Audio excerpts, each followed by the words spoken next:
Bismillahirrahmanirrahim. Assalamualaikum warahmatullahi wabarakatuh. And welcome to Group 7 video presentation. In this video presentation, we are going to present our material about sampling and inferential statistics. But before we get into the material, let me first introduce our member. So first, my name is Yuniarsih Azizah, and we have Wilda Rahmadani, and then we have Mahfuzh Ihsan.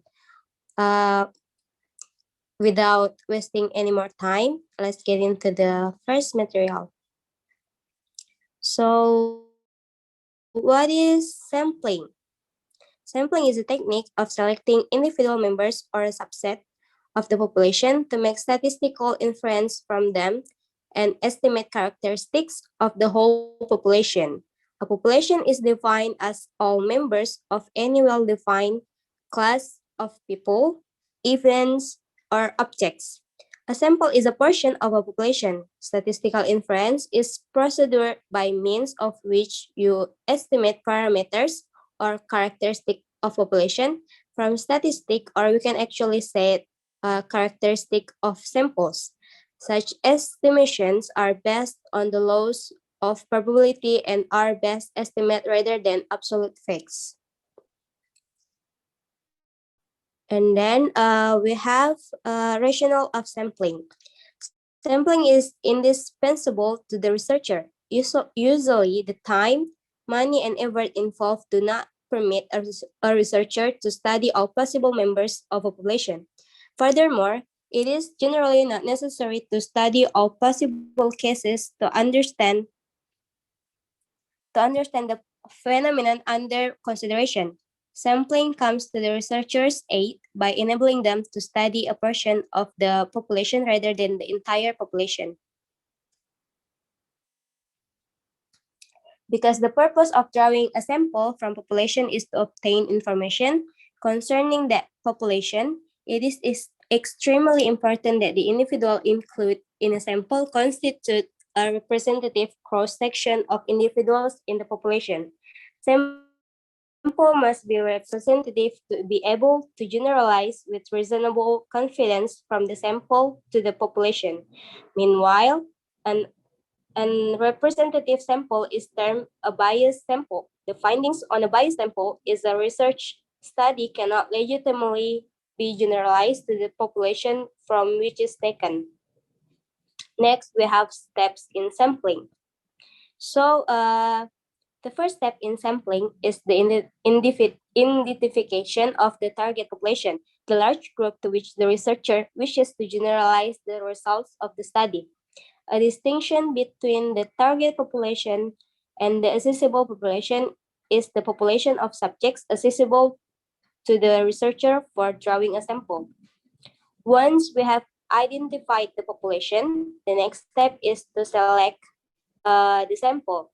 Two major types of sampling procedure are available to researchers: probability and non-probability sampling. Probability sampling involves sample selection in which the elements are drawn by chance procedure. The main characteristic of probability sampling is that every member or element of the population has a known probability of being chosen in the sample. Meanwhile, non-probability sampling includes methods of selection in which elements are not chosen by chance procedure. Its success depends on the knowledge, expertise, and judgment of the researcher. Non-probability sampling is used when the application of probability sampling is not feasible. Its advantage are convenience and economy. Then we have probability sampling. Probability sampling is defined as the kind of sampling in which every element in the population has an equal chance of being selected. The possible inclusion of each population element in this kind of sampling takes place by chance and is attained through random selection. When probability sampling is used, inferential statistics enable researchers to estimate the extent to which the findings based on the sample are likely to differ from what they would have found by studying the whole population, And there are four types of probability sampling. First, we have simple random sampling. The best known of the probability sampling procedure is simple random sampling. The basic characteristic of simple random sampling is that all members of the population have an equal and independent chance of being included in the random sample. The steps in simple random sampling comprise the following. First, define the population. Second, list all members of the population, and then last, select the sample by employing a procedure where sheer chance determines which member on the list are drawn from the sample. Next, we have stratified sample of the types from probability sampling. When the population consists of a number of subgroups or strata, they may differ in the characteristics being studied. It is often desirable to use a form of probability sampling called stratified sampling. The major advantage of stratified sampling is that it guarantees representation of defined groups in the population. Next, we have the cluster sampling. Cluster sampling is when the unit chosen is not an individual, but rather a group of individuals who are naturally together. These individuals constitute a cluster insofar as they are alike with respect to characteristics relevant to the variables of the study. And then we have systematic sampling. This procedure, drawing a sample by taking every case from a list of the population.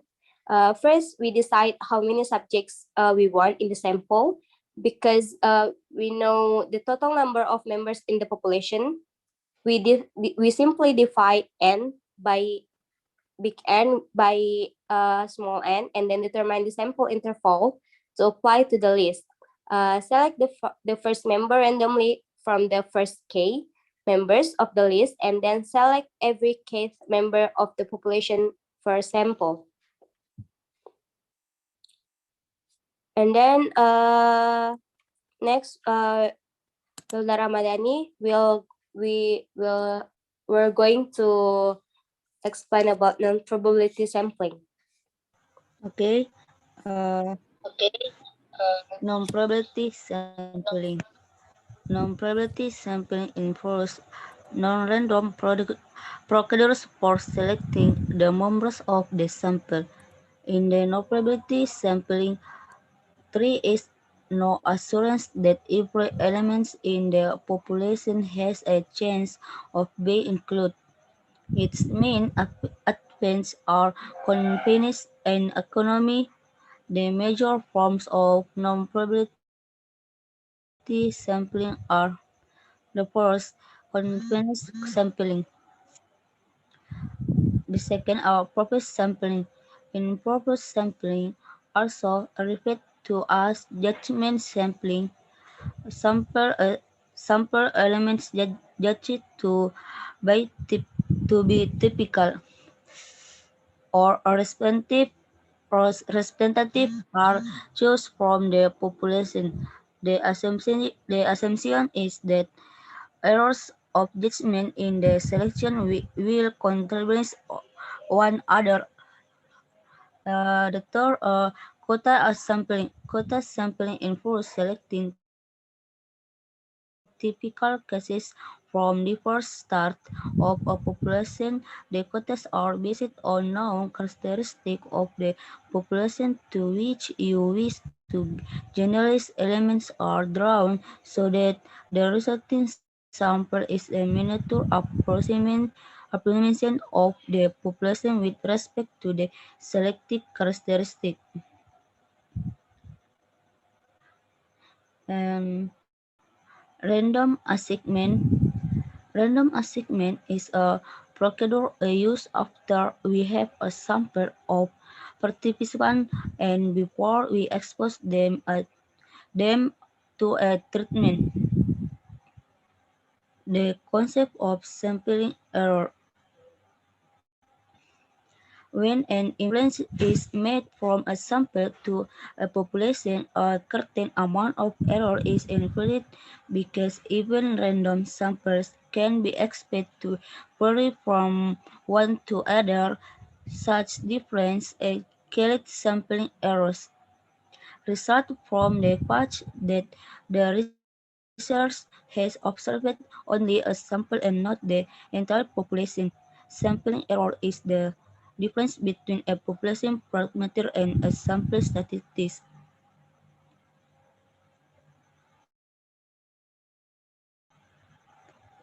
The real nature of sampling errors.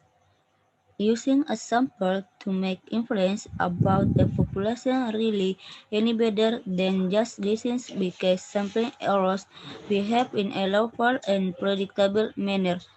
The laws concerning sample error have been defined through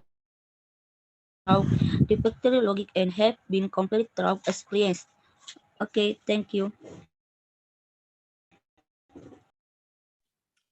Next, Mahfuzh Ihsan, please.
Okay, sorry.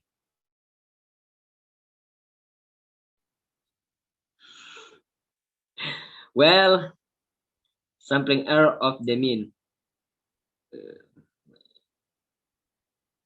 Some sampling error can always be expected when a sample mean is used to estimate a population mean. Statistics have carefully studied sampling errors of the mean and found that they follow Newton's law. For classification, first, the expecting mean of sampling error is 0. Give an infinite number of random samples learned from a single population. The positive error can be expected to balance the negative error so that the mean of the sampling errors will be 0.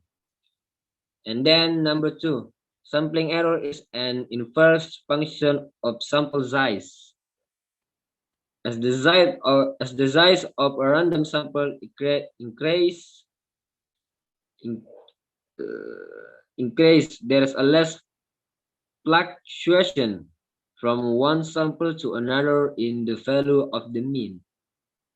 In other words, as the size of a sample increases, the expected sampling error decreases. Small samples produce more sampling error than large ones. As sample size increases, the likelihood that the mean of the sample is near the population mean also increases. Okay, number 3, sampling error is a direct function of the standard deviation of the population. The, the more spread or variation there is among members of population, the more spread there will be in sample means. And last, number 4, sampling errors are distributed in a normal or near normal manner around the expected mean of 0. Sample means near the population will be occur more frequently than sample means far from the population mean. As you move further and further from the population mean, you find fewer and fewer sample means occurring. Both theory and experience have shown that the means of random samples are distributed in a normal or near normal manner around the population mean. Because a sampling error in this case is the difference between a sample mean and the population mean. The distribution of sampling error is also normal or near normal in shape. Okay, next. The strategy of inferential statistic. Inferential statistic is the science of making reasonable decision with the limited information. Researchers use what they observe in sample in sample and what is known about sampling error to reach valuable but reasonable decision about population. The statistical procedure performed before these decisions are made are called tests of significance. Okay, next.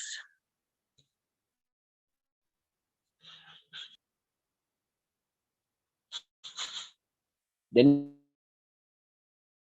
null hypothesis is a statement that there is a non-actual relationship between the variables and that any observed relationship is only a function of a chance. And the formula, as you can see in the slide, okay, and type 1 and type 2 errors. The investigator will either retain or reject the null hypothesis. Either decision may be correct or wrong. If the null hypothesis is true, the investigator is correct in returning it and in error in rejecting it. Okay, the rejection of a true null hypothesis is labeled the type error, type 1 error. If the null hypothesis is false, the investigator is in error in returning it, the correcting in rejecting it. The retention of a false null hypothesis labeled a type 2 error. Okay, next slide. Directional and non-directional tests. In testing a null hypothesis, researchers are not usually concerned with the direction of the differences.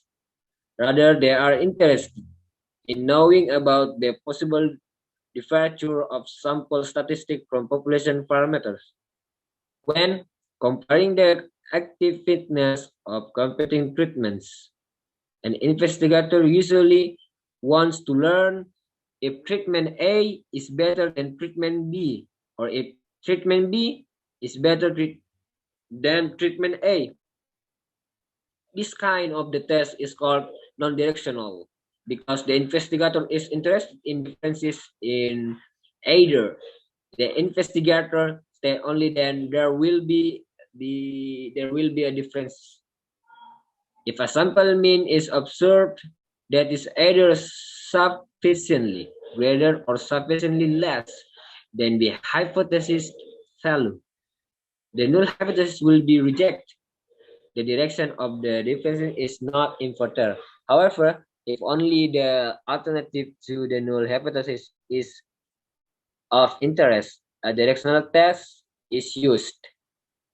If a sample mean is observed that is either sufficiently greater or sufficiently less, in statistical terminology, or non-directional test is often referred to as a two-tiled test of significance. And a directional test is referred to as one-tiled test. The decision to use either one-tiled test or a two-tiled test should be made early in the study before statistical tests are performed. You do not wait to see what the data look like and select and one tile or two tile test. Okay, thank you.